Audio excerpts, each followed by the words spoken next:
talk about it with my awesome guest today, Mr. Ben Hall. Well, thank you so much. It's a pleasure to be here. Absolutely. Mr. Hall, thanks so much for taking time out of your busy schedule. I know running for the race of mayor has got to be a big challenge for you. It really is. It fills the day up. And Mhm. my wife, in fact, my wife told me the other night, who is a stranger walking into the house at 11 o'clock? There are a lot of things you have to do. You're absent. I'm absent a lot.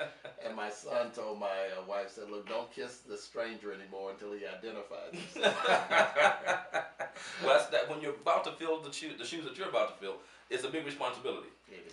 Therefore, it takes a lot of time. It's a beautiful city. She deserves a great leader, and so she's entitled to all that we're going to give in this campaign.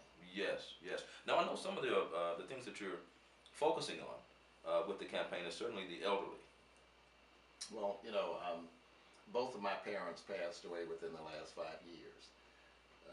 My father was a very holy and good man, and raised 6 children without a lot of means. And then my mom was an educator, and she lived alone. We tried to get her to move out of the house, but she wanted to stay in her home.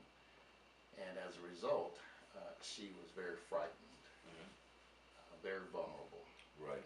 And that acquainted me with the fact that we've got to protect our elderly.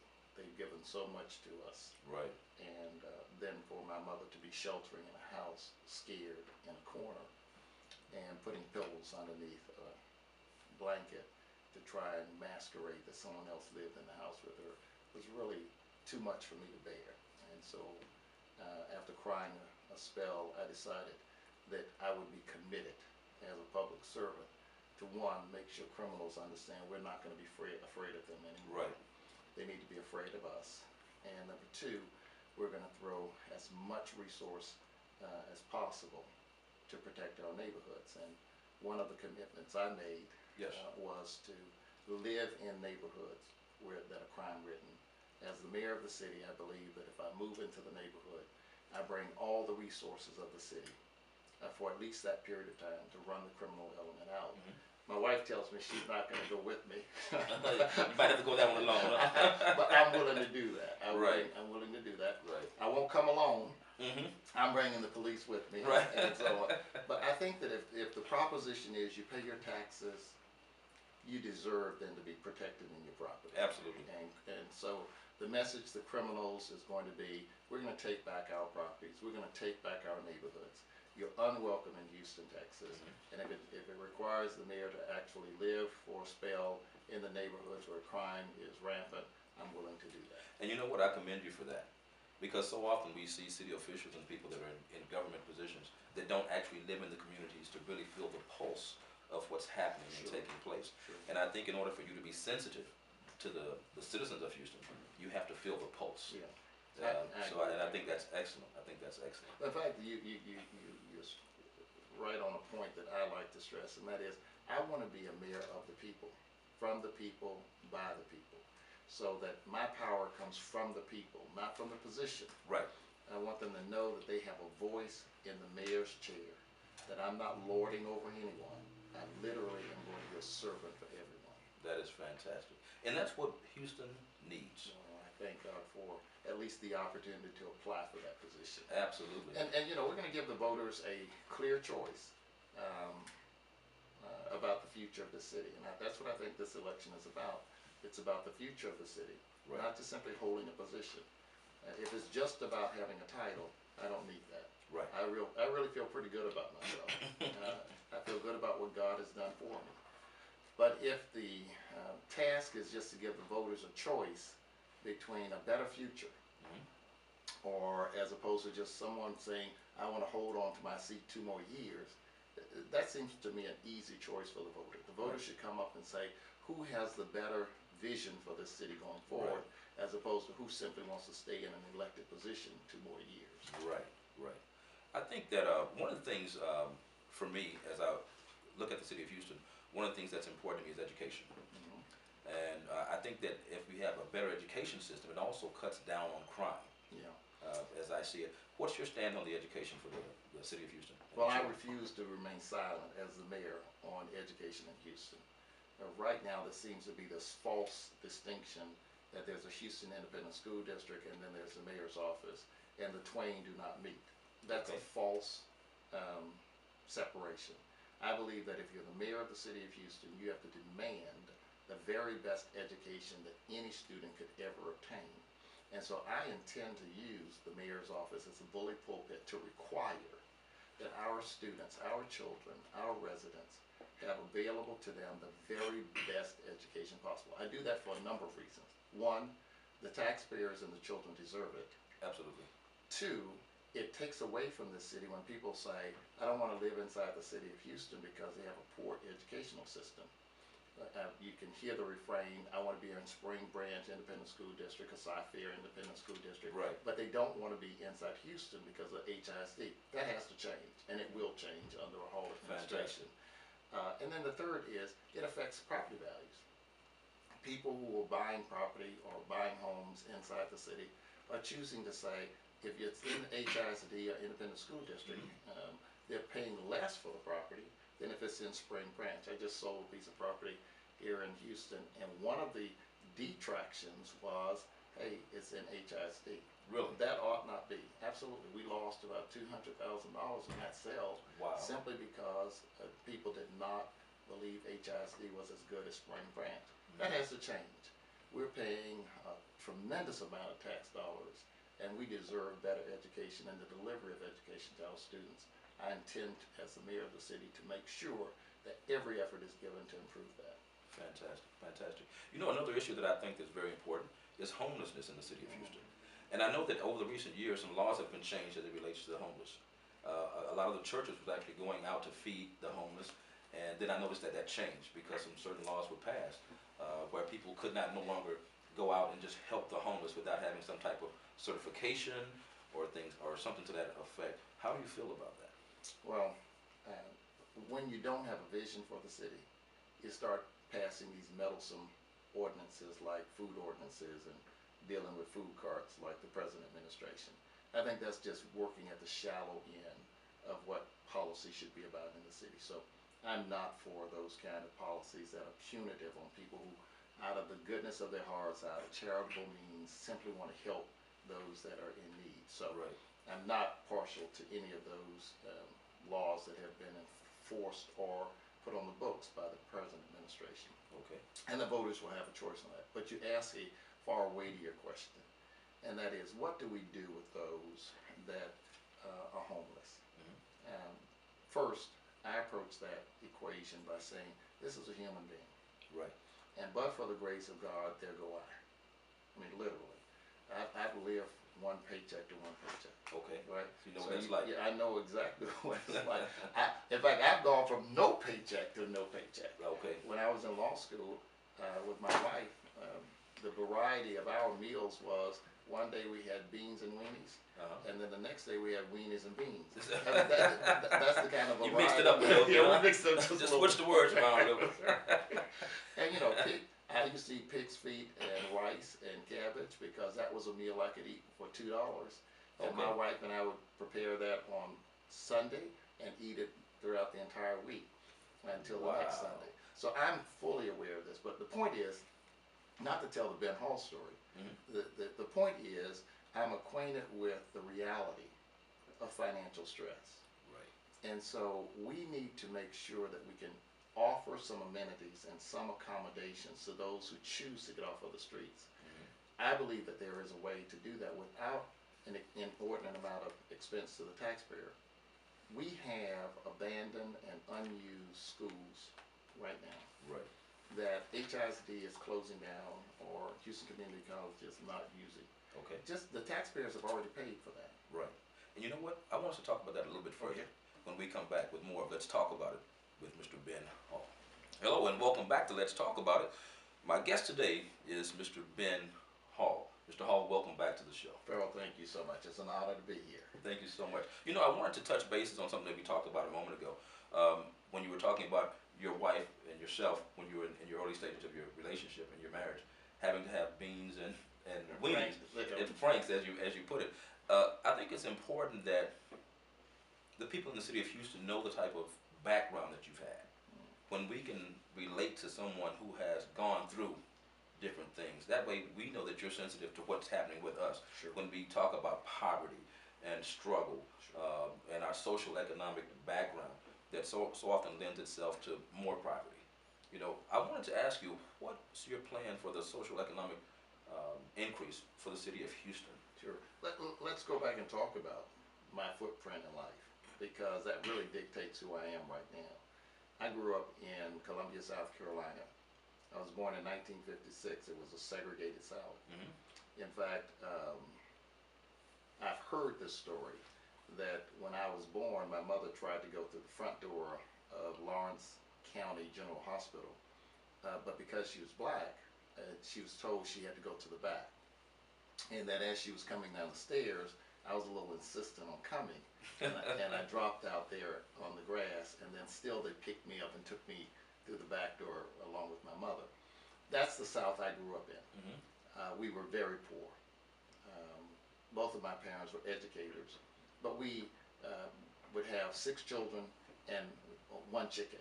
Right? Okay. And as you'd have to call your piece. I don't know if you know this. I don't know that one. Okay, call the Educate piece. me. Yeah, call the piece means you have to be the first to call the piece that you want. If you want a leg or you want a thigh, you want the, and if you didn't call it in time, you'd end up with the back. So the back had very little bit. So, but that really taught me. That really taught me, I think, and kind of marked the inside of me, that you have to be compassionate. Mm-hmm. That everybody can just be one step away from being destitute. And so when I see the role of mayor or the servant of the city, because the mayor is nothing more than the top servant to the people, we have to have compassionate leadership. Absolutely. We cannot dictate or by bully tactics or being pushy try and get our policies through. Right.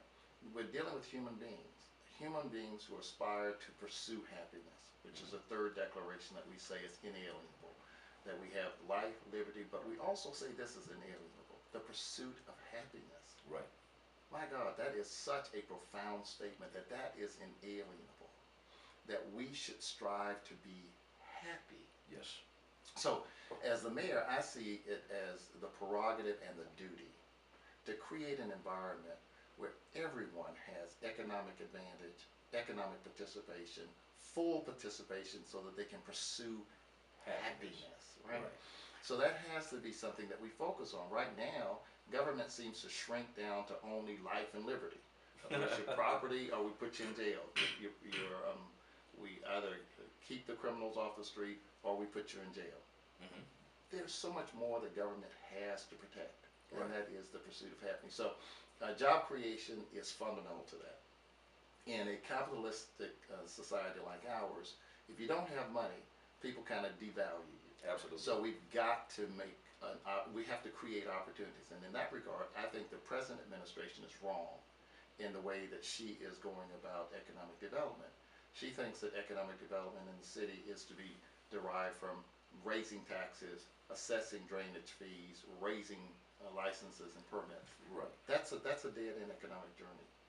The better way forward is to give tax incentives, tax benefits, to encourage more people to come into the city of Houston, as opposed to forcing people outside the city of Houston because of cost. So let me know, what are one of the things that you would do to bring money into the city of Houston? Sure. We've already started approaching investors to say, what would incentivize you to come inside the city of Houston? Because right now we have essentially a donut effect. Okay. People are coming into the city, using the resources of the city, and then going back into the suburbs. Either it be Katy, Humble, Sugar Land. Yeah. Right. Well, Kingwood's inside the city, so we have to take care of them, and we're going to. Kingwood is inside. That's right. Yeah, we're going to take care of them, and we're going to give them better services too. Okay. They're inside the city. So, but what I would like to say is, why are you going outside the city? And you have various explanations like better school districts, more bang for your buck, more property, and so on. Well, I think that it's a better proposition for the city of Houston to say, come stay here. And what will it take for you to stay inside the city of Houston? If we need to decrease the tax burden, if we need to incentivize your use of properties that are that are underperforming right now. I think that's a better proposition than simply to continue the same stalemate that we have with the stagnant policies of the present administration. And so the voters will have a clear choice. Ben Hall is going to say, for the 60% of unsustainable property in the city of Houston, we are going to aggressively seek out tax incentives, tax benefits, rebates, in order to incentivize people to come and utilize the property inside the city and stay here. I think that's fantastic. You know, one of the things that I've seen that's become an issue is a lot of the elderly people are losing their properties or their home, their value is going down, or either it's the taxes are increased so much because big developers are coming in and creating these big complexes and things of that nature. And of course, the tax ratio is varied when that happens. So what do you say to that elderly person or the person who has little and someone comes into the community and creates? You know, it's ironic that the present administration approves Chapter 42, which is this chapter that is to incentivize the development inside the city. But it comes into effect 2 years, that is after she's gone. Well, just imagine how punitive that can be. If you're on fixed income, you have a $70,000, $80,000 house, and then suddenly $1 million mansion is built right next to you. Well, your tax burden can exponentially increase, and there's no safeguard right now, not sufficient safeguards to protect you. A Ben Hall administration would say, I'm going to preserve those who've already invested substantial assets to have their footprint, their homes on the ground. Absolutely. And I'm not going to allow developers to come in and force you out of your own property simply because you can't afford the property taxes. I can tell you, I think Chapter 42 should have had more deliberation before it was so quickly put on the books. Now, there was some time for deliberation, but I, as the mayor of the city, would have done a lot more to protect what I call the indigenous, or those residents who are already in the neighborhood, from that kind of predatory pricing. Right. Which I think it would be predatory. Because those are the people that have stayed in the Houston area, and which is what you're talking about. Right. And borne the tax risk. Yes. Right. And borne the tax risk. Absolutely. I mean, 3rd Ward, 5th Ward, acres homes. You can just go around this city, and you can see where persons have actually put their whole livelihood on the ground. And we need, as the city of Houston and as the mayor, protect that pursuit of happiness. Right. They are pursuing happiness. They need that little opportunity to survive and enjoy their property. Right. I, as a mayor, would make sure that I preserved that and protected that right. Fantastic, fantastic. You know, we're going to come back with a little bit more. Okay. There are so many more questions I want to ask you, but we're going to wrap it up shortly. You're doing a great job. Thank you so much. No, you're the best. You're the best. Thank you. We're going to be back in just a moment with more. Let's talk about it with Mr. Ben Hall. Thanks, Ferrell. And we're back with mayoral candidate, Mr. Ben Hall. Sometimes I say mayor to be Ben Hall. Mayor to be Ben Hall. We like that too. There you go. Just a moment ago, we talked about speaking those things into existence. And I do. I claim it. All right, there you go. You're claiming a lot too, because you're claiming a big responsibility for the city of Houston. And I know you're excited about that opportunity. I am. You know, if you're really going to be a leader, you have to be prepared to change history. You know, people come and tell me all kinds of history lessons. Nobody's ever beaten an incumbent. Nobody's done this. You know, she's never lost in 8 election cycles. I haven't been on the ballot against her in any of those. I like that. That doesn't comment at all about who I am and the message I want to bring to the voters. And quite honestly, it's about the voters. It has nothing to do with the present incumbent or me. The voters are going to elect the person that they want to serve this city. Absolutely. And they deserve the presentment of great policies, and then select between those which ones they think are the best or the better ones. Absolutely. And speaking of reserving and protecting the city, police. I know police are here to protect the city. What is your take on the brutality that's happened in the past with police here in the city of Houston? Well, let me kind of first start with my credentials on this issue. I have both represented the police officers as the city attorney. When I was the city attorney for 3 years, approximately 3 years, I was the lawyer for the city. Okay. And we had about 109 lawyers, 112 lawyers under me that I supervised. And so we were the attorneys for the police department back in 1992 through 94 as inside counsel. Then, as a private sector lawyer, instances of police brutality. I've actually sued police officers where I thought that their force or their use of force exceeded the constitutional limits. Mhm. So I've been on both sides of this equation, Okay. and I'm proud of both. Where police officers have done the right thing, they needed a defense. Where police officers have acted brutally toward residents, I've challenged their conduct. As the mayor of the city of Houston, I'm going to speak out of both sides of my mouth on this issue. Okay. One, I'm going to tell the criminal, don't come here. If you intend to commit crime, go someplace else. So I'm telling them they're not welcome in Houston, Texas. If you are a criminal, don't come to Houston, Texas, period. You can go to Sugar Land, you can go but don't come here. You don't come to Houston, Texas, because you're not going to find a friendly voice in the mayor's office. You have a choice. Stay outside of Houston, do whatever you want to do, but don't come here. That's number one. Number two, the second side is, if you're a police officer, you're not going to use unconstitutional force to do your job. You have a license, and we as the citizens give you the prerogative to help police us, but you don't have the right to abuse us. Right. And I like to tell the story. My sons don't wear their pants around their hips or whatever they call them, sag or wag or whatever it is. Yes. They don't do that, and they don't do it not because they don't want to do it. They don't do it because mom and dad are not going to allow them to do it. So as the mayor of the city of Houston, I'm telling the police officer, I'm not going to allow you to abuse the residents or people who are in this city. So that's why I'm saying I'm talking out of both sides. Criminal don't come, police officer do your job, but stay within the bounds of the Constitution. That's number one. The Citizen Review Board, I'm favorable to that. Okay. Now you said the Citizen Review Board? Yeah, Okay. review board, but not in the way that some people want it. And I've been on panels with the brother Kofi, and I understand the enthusiasm that they have about saying we want a Citizen Review Board with prosecutorial power, subpoena power, and so on. Okay. But remember, police officers have Fifth Amendment rights just like private citizens. Right. So if they are accused of criminal conduct, all they have to do is plead the fifth and say, I'm not going to answer any question, especially if you have prosecutorial power. So I've suggested that the better way forward is for the Citizens Review Board to be composed of interested citizens, police officers, and others, but they're asked questions about did the conduct conform with city policy, Okay. not with criminal statute. You get the criminal statute, you're going to be shut down on the Fifth Amendment protections. But compliance with city policy, you should be able to inquire pretty vigorously in terms of the compliance with city policies. Okay. Okay. So that's one of many issues that you may be faced with. Well, I welcome that opportunity Fantastic. because the police do a good job predominantly, but this excessive use of force in certain neighborhoods, that's going to stop. If I have an officer who is persistent in abusing people, they've got to deal with me, not just police chief. Right. They've got to deal with me.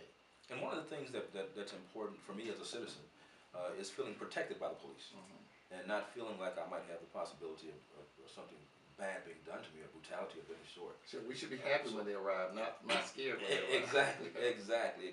There's so many things we can talk about. One of the things before we wrap up the dialogue, road repair. What's your take on road repair? I know I've seen a lot of times actually in certain areas of the city, it seems they don't get attention for road repair. They're really having to fight to try and get their roads repaired. And in other areas, it seems like it just time a pothole happens, it's fixed.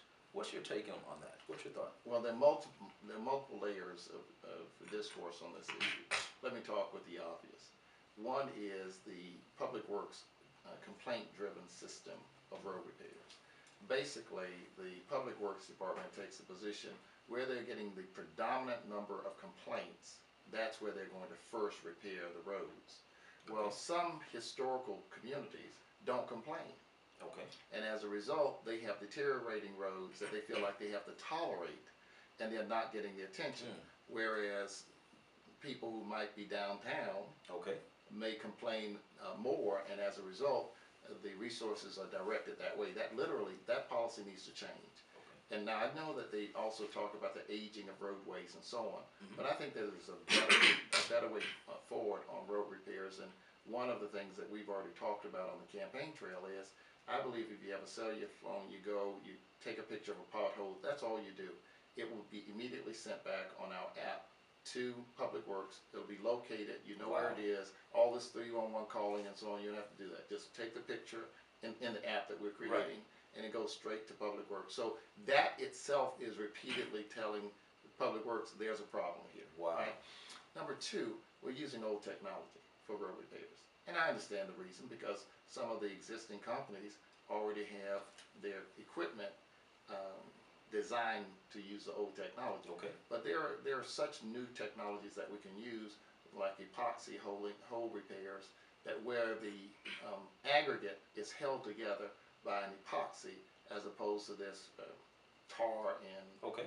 asphalt composition. Because you see it, they pack it in there hard, and then a couple of months later it's all out the hole again. Right? Absolutely. So I think we're going to have to exploit some new technologies, and I think that's going to be cheaper for the taxpayers. I think it will be a better solution, and I think the camera app program will encourage Yes. and get away from this complaint-driven deal.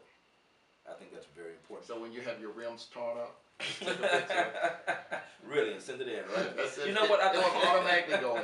Once you take it in the app, it'll automatically go in. You don't have to send anything. It'll just automatically go in. I think that's awesome, and it sounds to me like you already got a lot of solutions that are planned. Well, we have a lot of ideas. I want to vet them for open and vigorous debate, but I don't want to just simply say we're talking about it. Yeah. And I'm tired of just talking about problems. Let's be about the task of solving some. Absolutely. Like drainage. I think that there is a very good way to approach the drainage issue that we're not even utilizing right now. And when you have time, I'd be more than happy to talk to you. I hope you guys enjoyed this edition of Let's Talk About It as much as I did with Mr. Ben Hall. Now, for more information on our show, you can reach us at Let's Talk About It 12tv@gmail.com. That's Let's Talk About It 12tv@gmail.com. For more information on Mr. Hall, Yeah, you can call me 713 Ben Hall is our telephone number. 713 Ben Hall. That's 236-4255. Or you can go online to benhallformayor.com. benhallformayor.com. all right. Thanks so much for joining us on this edition of Let's Talk About It.